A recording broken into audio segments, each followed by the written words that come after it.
Welcome to the second lecture on derivatives. So, in the last lecture we discussed the concepts of continuity of a function at a point, and also we discussed what do we mean by derivative of the function at a point, and then we saw some properties of derivatives. Today we will first see the relation between continuity and differentiability, and then we will calculate derivative of some more functions. So, the first thing I am going to discuss is there any relation between continuity and differentiability?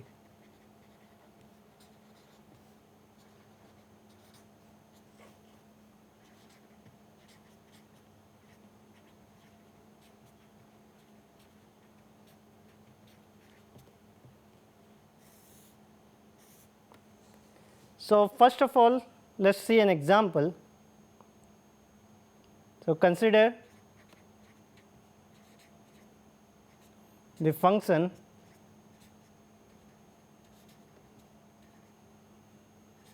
f of x equal to mod x for x in R. So, let us try to draw the graph of this function.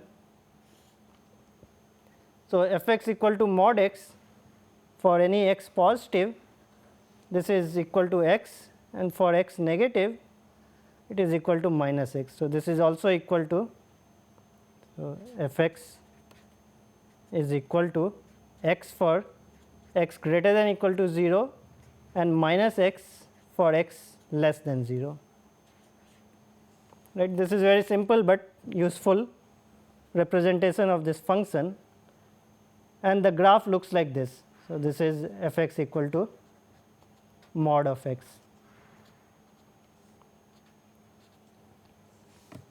Now, let us ask if the function is, so is f x continuous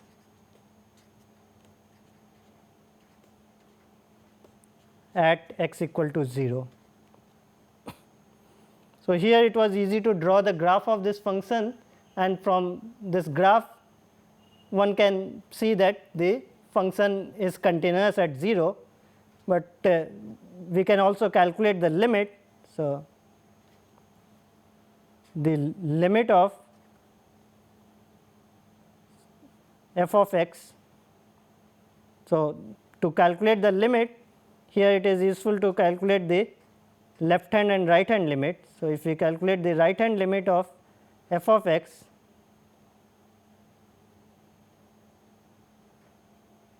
so f of 0 plus h as h goes to 0. What is this? This is equal to limit h going to 0 plus of f of h is mod h, but because we are taking h to be positive, this is same thing as limit of h as h goes to 0 plus, which is equal to 0. Similarly, the left hand limit, limit h going to 0 minus of f of 0 plus h, this is equal to limit of h going to 0 minus of mod h, but here because h is going to 0 minus, mod h is equal to minus h, but h is going to 0. So, minus 0 is also equal to 0. So, limit exists. So, therefore, limit of f of x as x approaches 0, this is equal to 0. Also, f of 0 is mod 0, which is 0. So, therefore, f of 0 is the limit of f of x as x approaches 0, hence f x is continuous at x equal to 0. What about differentiability? Is f x differentiable?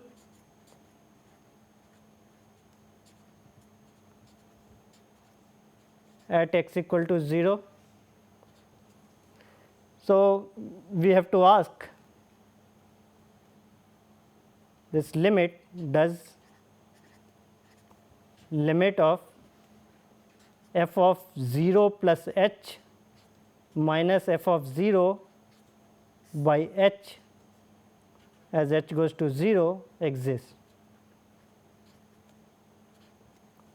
So, let us look at what is f of 0 plus h minus f of 0 by h. If we take any h non-zero and look at this difference quotient, this is equal to f of h minus f of 0 by h, and f of h is mod h, f of 0 is 0 divided by h. So, we get mod h by h. Now, we know that mod h is equal to h if h is positive. So, this is equal to 1 if h is positive, and if h is negative, then mod h is equal to minus h. So, minus h by h will give minus 1. So, we see that this difference quotient is equal to constant 1 if h is positive, and it is equal to minus 1 if h is negative. So, therefore, the left hand limit and right hand limit is not equal to right hand limit of f of 0 plus h minus f of 0 divided by h. So, we conclude that hence this limit h going to 0 of f of 0 plus h minus f of 0 divided by h, this does not exist.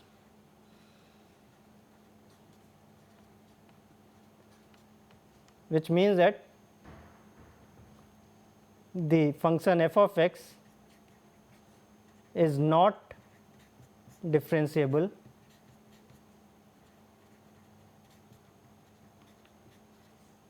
at x equal to 0. So, what is the conclusion?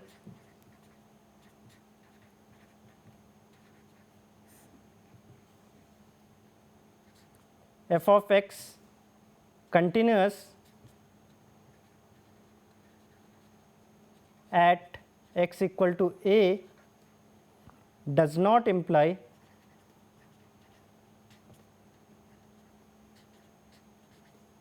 that f of x is differentiable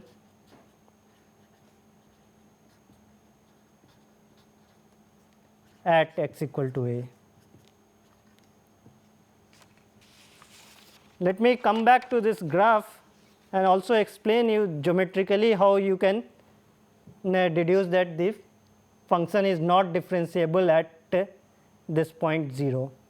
So, we have seen the geometric interpretation that the derivative, if it exists, it is equal to the slope of the tangent line at that point.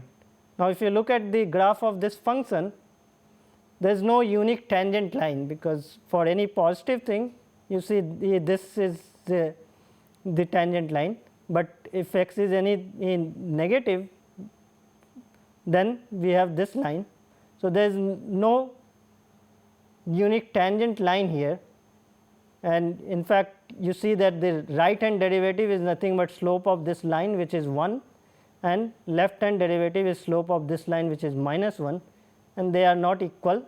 So, the function is not differentiable. In general, whenever in the graph of your function, if you see a corner point, then the function will not be differentiable at that point, right.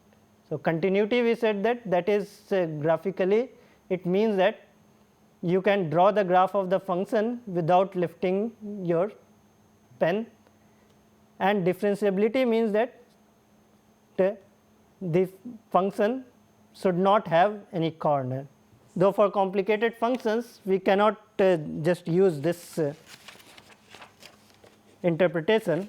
So, we have to know the rigorous definition also. So, now what about the converse? So, the converse is true. So, the theorem is that if f of x is differentiable at some point x equal to a, then f of x must be continuous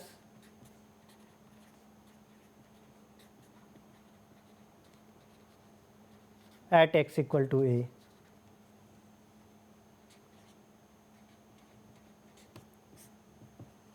And the proof is very simple. You have to just note this. So, since f of x is differentiable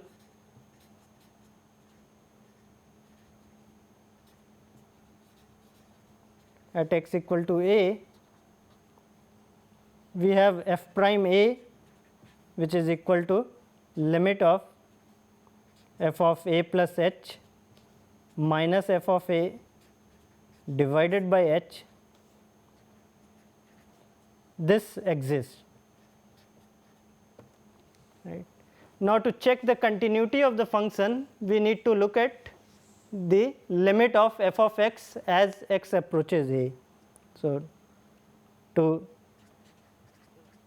check the continuity,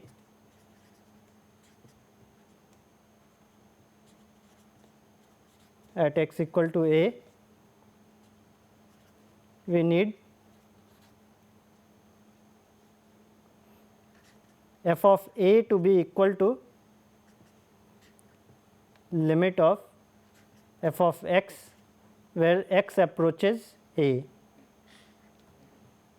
Now, note that this limit we can also write as limit of f of a plus h where h approaches 0, right.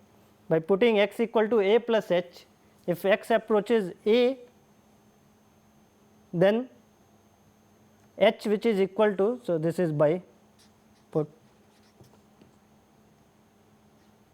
x equal to a plus h, that is h is x minus a, and then as x approaches a, h approaches 0.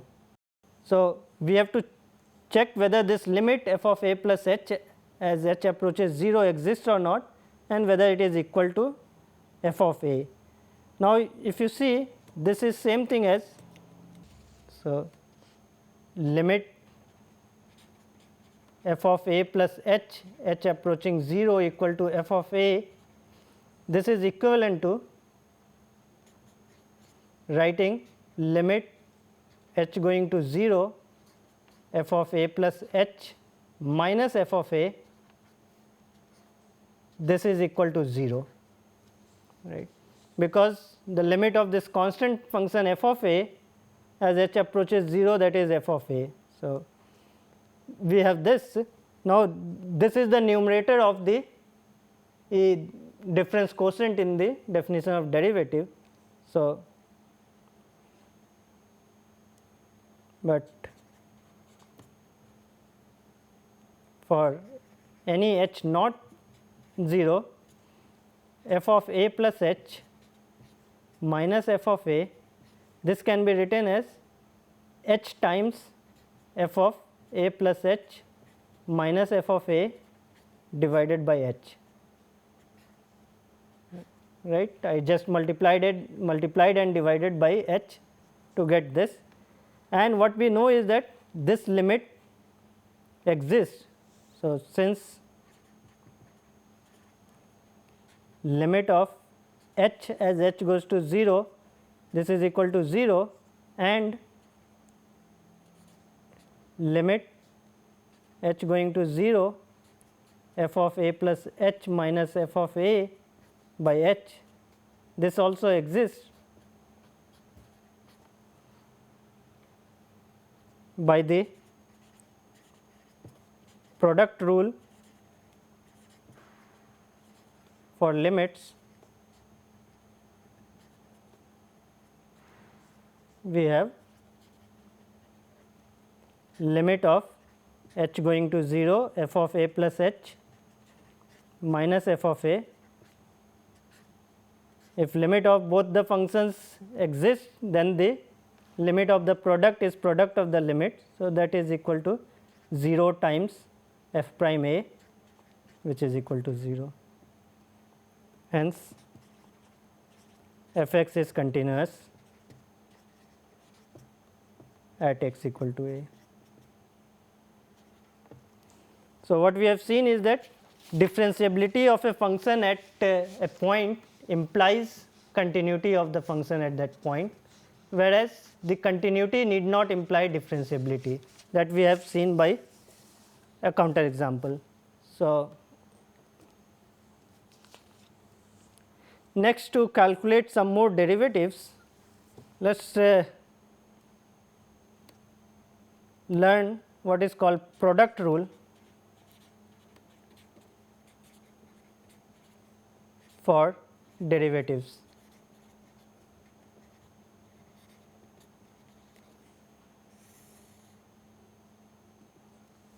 So, what this says is that if I take two functions and look at the product, so d by dx of f x times g x,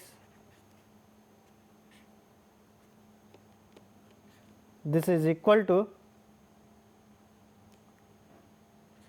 f prime x times g x plus f x times g prime x, provided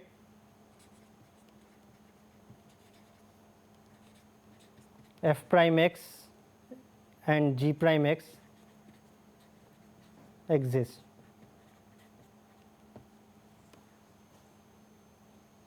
So, we will prove this. So,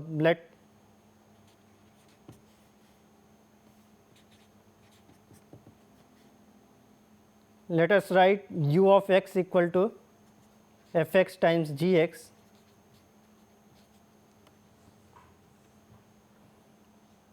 Then we have to look at, so for any h non-zero, u of x plus h minus u of x divided by h. You have to look at what is this. So, let me write this. This is equal to, u is the product of f and g. So, I get f of x plus h times g of x plus h minus f of x times g of x divided by h.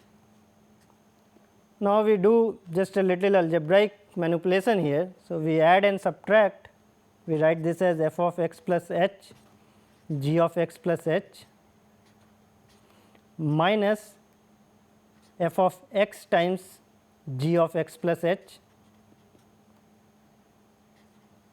and then we again add this same quantity f of x times g of x plus h,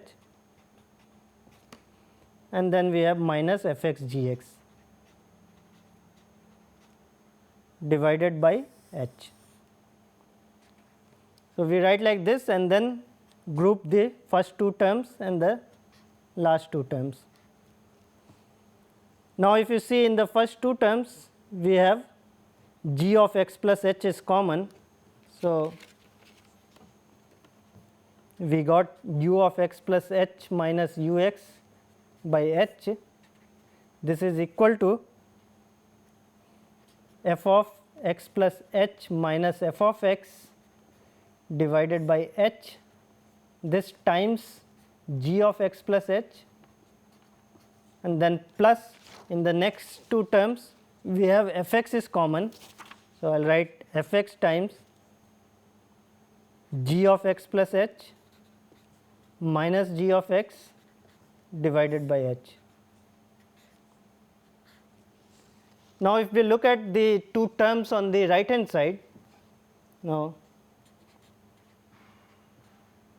limit as h goes to 0 of f of x plus h minus f of x divided by h, this we know is equal to f prime x, because f is differentiable at x. What about the second term in this product? Limit of h going to 0 of g of x plus h, this is simply equal to g of x. Why? This is because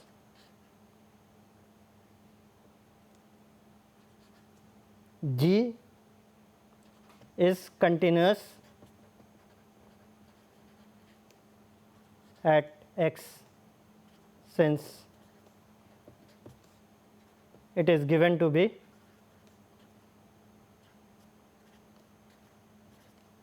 differentiable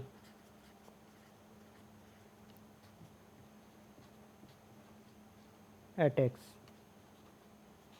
right. So, note that we are using the theorem that we proved, that if g is differentiable at x, then it is also continuous. So, the limit of this, because as h goes to 0, x plus h approaches x, and because it is continuous at x, this limit must be equal to the value of the function at x. Similarly, the other term, we have limit of h going to 0 g of x plus h minus g of x divided by h, this is equal to g prime of x, and the first term is independent of h, this is f of x. So, that limit is f of x. So, therefore, we have that this limit exists u prime x, which is equal to the limit of h going to 0 u x plus h minus u x divided by h. This is equal to, the first limit here is f prime x, the limit of the second, this is g of x, plus here the first term is simply f of x times the limit of the second one is g prime x, right. So, this is very important formula, and let me, we derive this formula, let me write as a warning that d by dx of f x times g x, you should not write that this is simply equal to, let me write f prime x times g prime x. This is not true, right. For example, if you take f x equal to g x equal to x, then f prime x is 1, which is equal to g prime x also, but what about f x times g x? But f x times g x is equal to x square. So, d by dx of f x g x is d by dx of x square, which we have seen is equal to 2x. This is not equal to f prime x times g prime x. So, in the beginning many students make this mistake, and when they see product of functions and then limit a derivative, they write as product of the derivative, which is absolutely wrong, right. So, now using this we can derive some more derivatives. So, example, suppose you want f x equal to say x cube, and then find f prime x. So, what we know is that we know derivative of x square and x. So, x cube f of x here is equal to x square times x. Therefore, f prime x will be equal to d by dx of x square times the second function is x plus x square times d by dx of x, which is equal to the first derivative is 2x times x plus x square times 1. So, we get 2x square plus x square, which is 3x square. So, let us calculate the derivative of, to calculate d by dx of x to the n, where n is any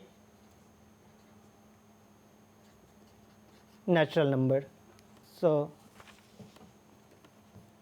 one way would be to use the product rule repeatedly to get this derivative, or you can try to calculate the limit directly also. So, let us look at, so we have f x equal to x to the n.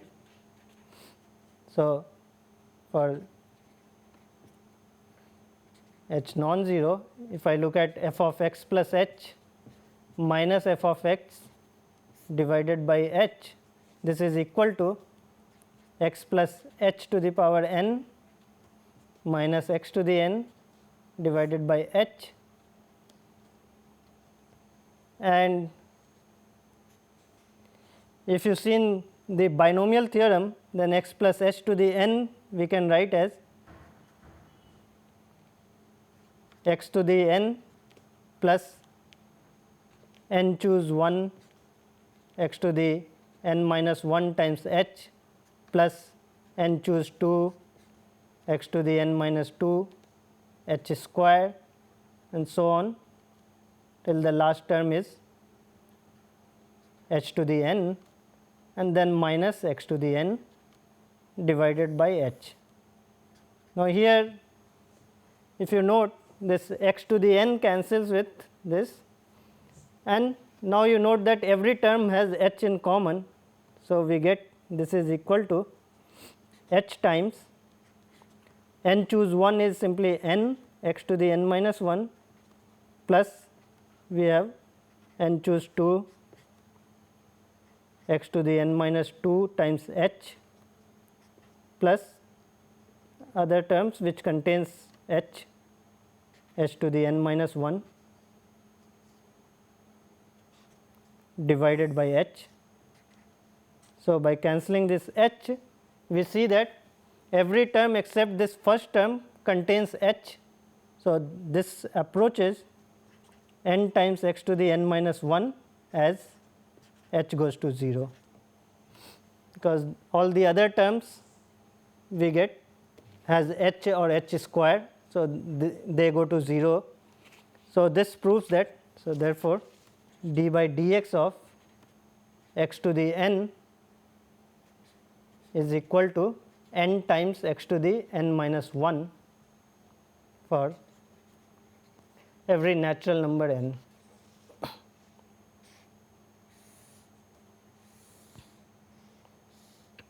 Later we will see that this is in fact true even if n is not a natural number. So, first thing that now from this you can easily calculate d by dx of x square. If you have to calculate, this is 2 times x to the 2 minus 1. So, that is 2x. d by dx of x cube is 3 times x to the 3 minus 1, which is 3x square. d by dx of x to the 4. So, you bring the exponent down and then reduce the exponent by 1, this is 4x cube, and so on. So, remark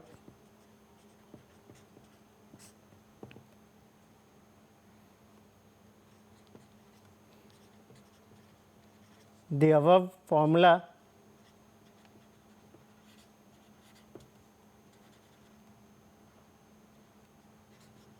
for derivative of x to the n actually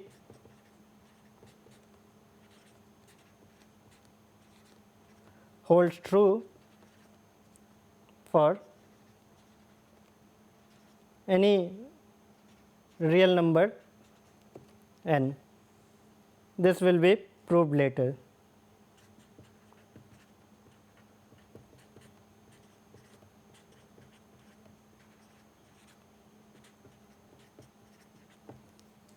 But let us try to calculate x to the n for some negative. So, derive the derivative of, we take f of x is equal to 1 by x, then what is f prime x? So, let us do by using our first principle, that is definition of the derivative.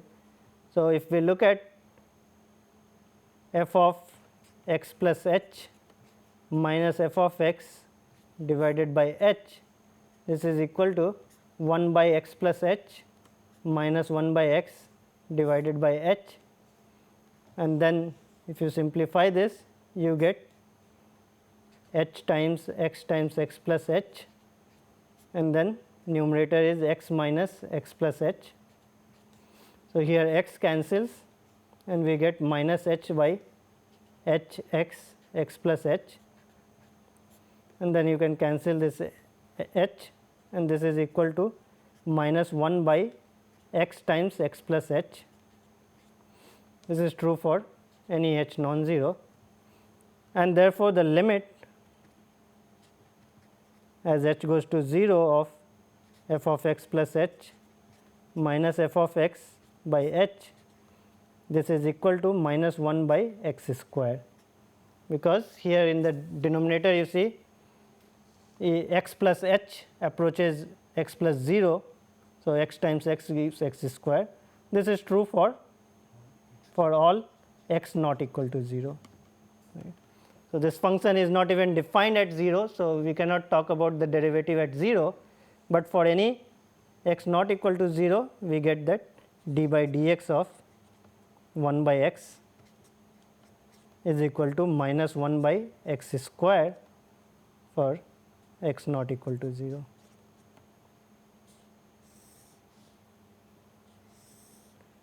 Note that this I can write that this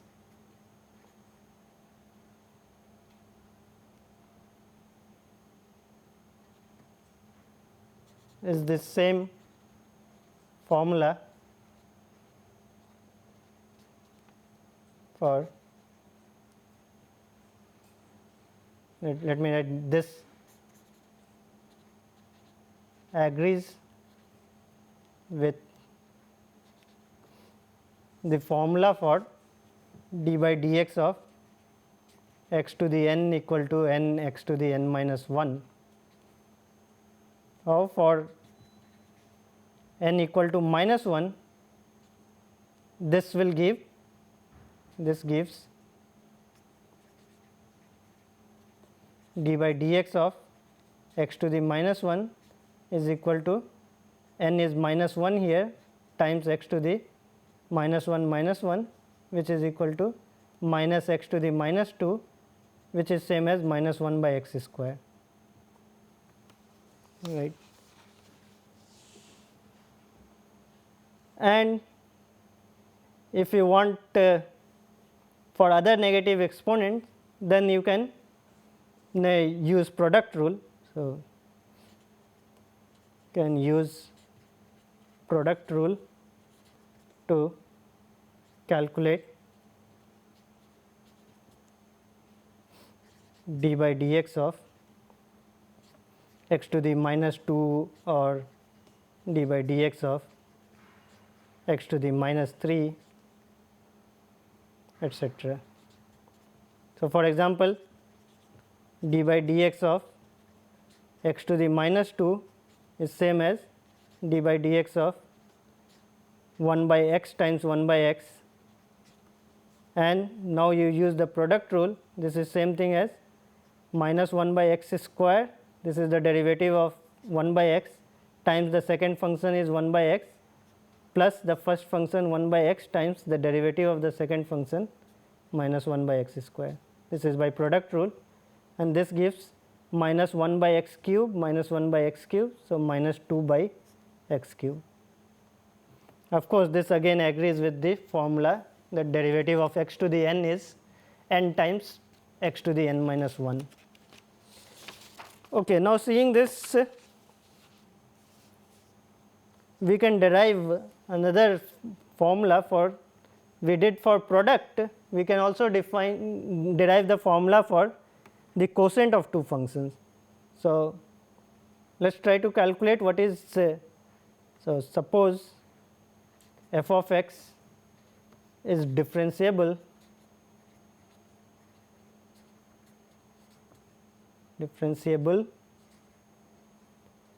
at x equal to a, and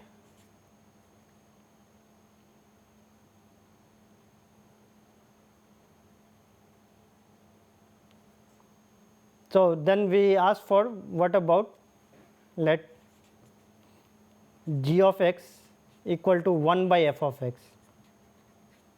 Just like we calculated the derivative of 1 by x, let us try to see if we can calculate the derivative of 1 by f x. So, if you look, I will write what the derivative is that we will get from the proof. So, if I look at g of a plus h minus g of a divided by h, this is equal to 1 by f of a plus h minus 1 by f of a divided by h, and this is equal to f of a minus f of a plus h divided by h times f of a plus h, and this is same thing as negative of f of a plus h minus f of a divided by h, let us pull this out, and then times 1 by f of a times f of a plus h. Now, let us see if the limit exists. Now, what we know is that this limit f of a plus h minus f of a by h, this approaches f prime a, and here I have 1 by f a times f of a plus h. So, this f of a plus h, this approaches f of a. So, what we get is that, therefore, the limit g prime a is equal to minus f prime a divided by f of a squared.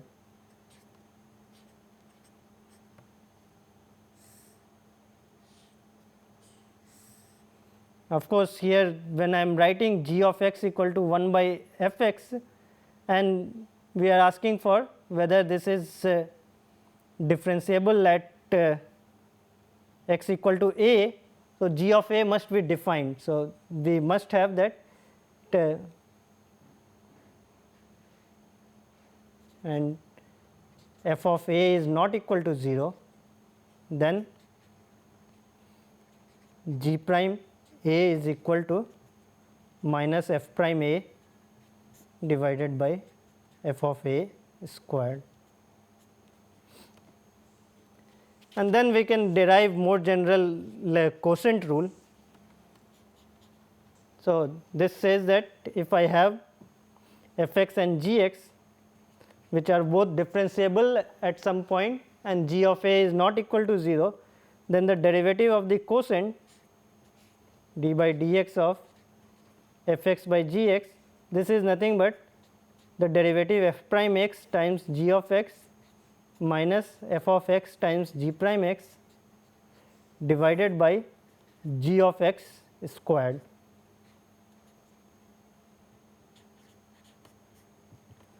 And the proof you can do it by just writing the as limit of the difference quotient, but here note that we have derived the product rule and derived the derivative of reciprocal of function. So, we can use that. So, d by dx of f x by g x, f x by g x I can write as the product f x times 1 by gx, and then the first one by product rule, this is equal to f prime x times d by dx of, let me write it here. So, this is the derivative of the first function times 1 by gx plus f of x times the derivative of the second function d by dx of 1 by gx. This is by the product rule.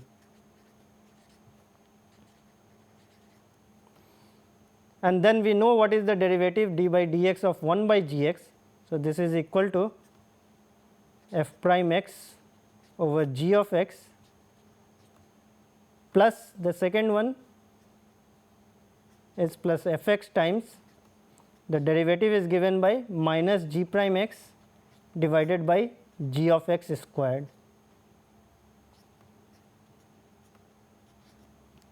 Right. And then if you take the common denominator g of x squared, we get f prime x times g of x minus f x times g prime x.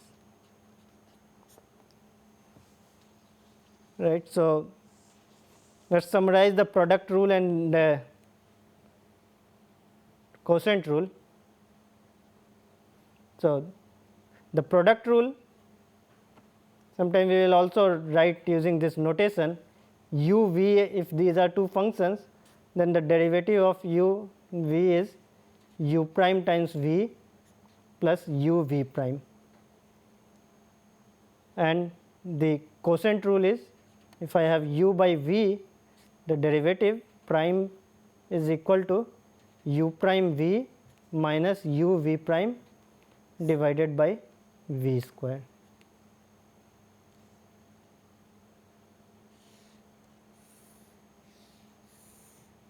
This is product rule.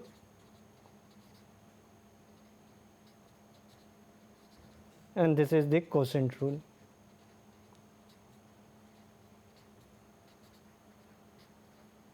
And these rules are very important to calculate derivatives. So,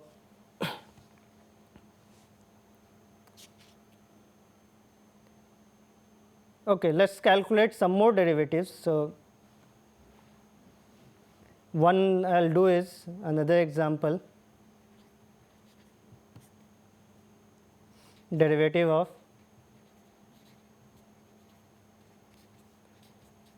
say f x equal to square root x. This is defined for all x greater than 0.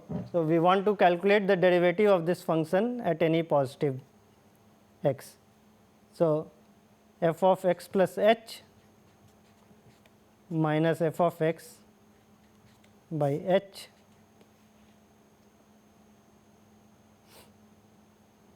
if x is any positive real number. This we can write as square root of x plus h minus square root of x divided by h. And if x is positive, then for small h, x plus h is also positive. So, we can talk about this square root, and then we want to find the limit of this as h goes to 0. So, while calculating limit, we have calculated limits of this type. So, one way to do this is you multiply and divide by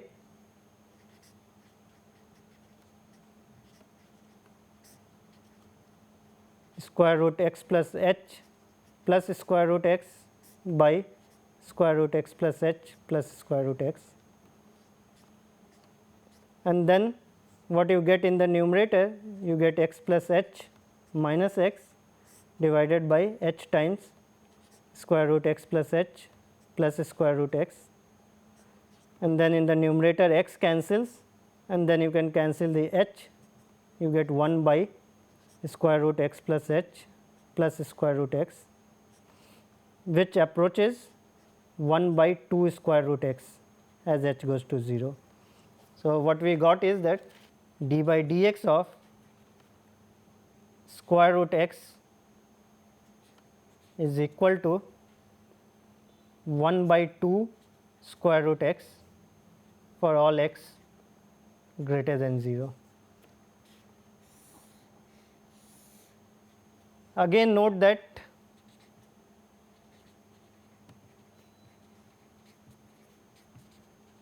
this agrees with the formula of x to the n, because if we write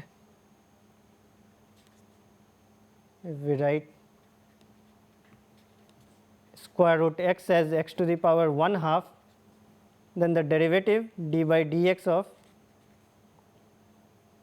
square root x, which is equal to 1 by 2 square root x, which is nothing but 1 by 2 times x to the power negative half, which is same as 1 by 2 times x to the power half minus 1.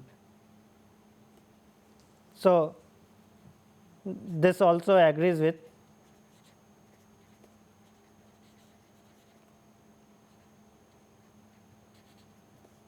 the formula d by dx of x to the n is equal to n times x to the n minus 1. Though we derived this formula only for positive integers, but we have seen that it agrees for n equal to minus 1, it agrees for n equal to half, and later we will see that this is in fact true for any n. Another example I will do is, so far we have only calculated derivatives of some powers of x. So, let us calculate derivative of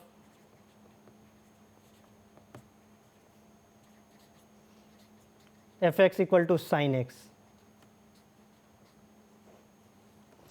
So, if we look at f of x plus h minus f of x divided by h, this is equal to sin x plus h minus sin x divided by h,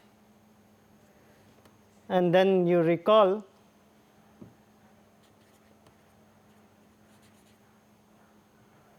what is the formula for sin of c minus sin of d.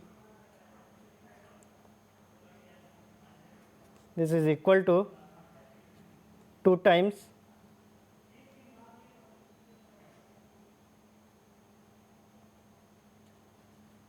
cos of d by 2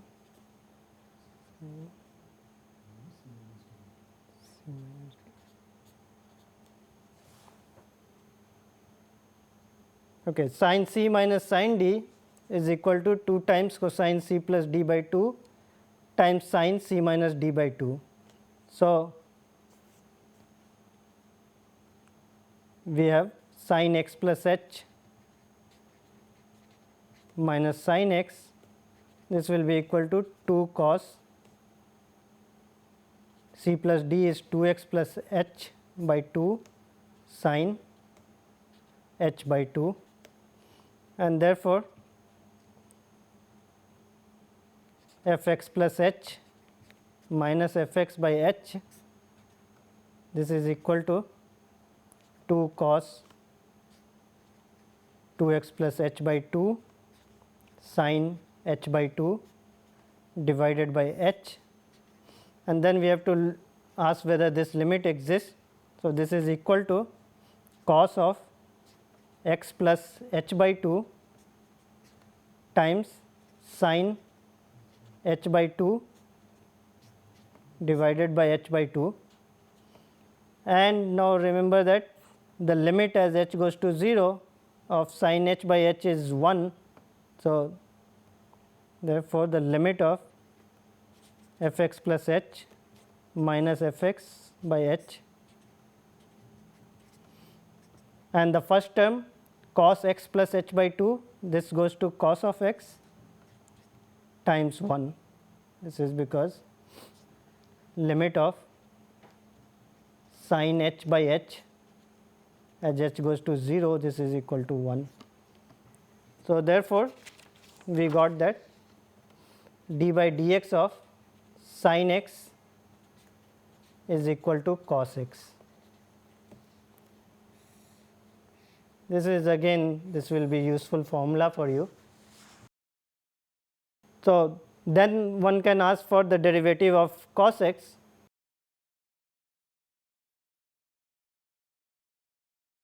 Derivative of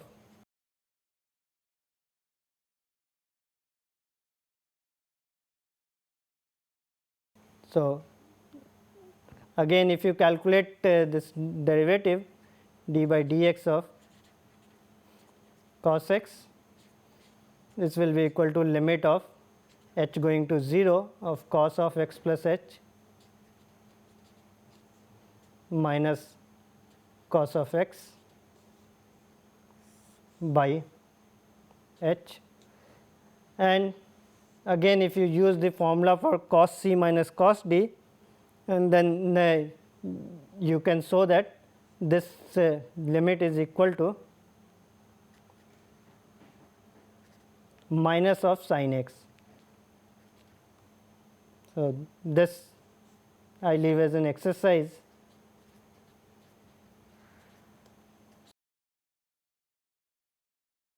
I leave as an exercise for you to check that the derivative of cos x is minus sin x, and now because we know product rule and quotient rule, we can calculate derivatives of other trigonometric functions.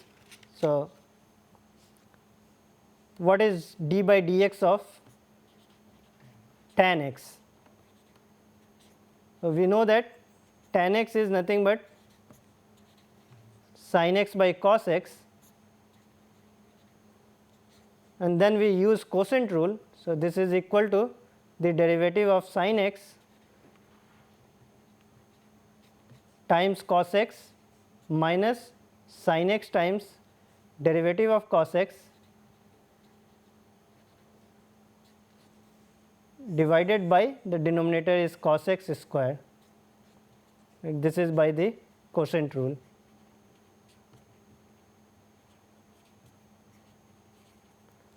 Now, we have calculated derivative of sin x is cos x. So, this is cos x times cos x, and I have asked you to verify that derivative of cos x is minus sin x. So, this is minus sin x divided by cos x square, which we also write as cos square x. So, we get in the numerator cos square x plus sin square x divided by cos square x, but you know that cos square x plus sin square x is 1 by cos square x. So, this is equal to secant square x. So, what we get is derivative of tan x is secant square x. And now, other trigonometric functions also you can calculate, because those are just the reciprocals of these functions. So, if I write d by dx of secant x, then secant x is nothing but 1 by cos x, and then we know the derivative of the reciprocal is given by negative of derivative of cos x divided by cos x square, right. This is by quotient rule or by our special thing 1 by f x derivative, and then derivative of cos x is minus sin x. So, we get this is sin x divided by cos square x, and this generally we write in this form. So, this I can write as sin x by cos x times 1 by cos x, which is equal to tan x times secant x. So, we will remember this formula as d by dx of secant x is equal to secant x times tan x. Similarly, you verify that d by dx of cosecant x, this is equal to minus of cosecant x times cot x, and d by dx of one more left is cot x, this is equal to minus cosecant square x. So, these two are again exercise for you.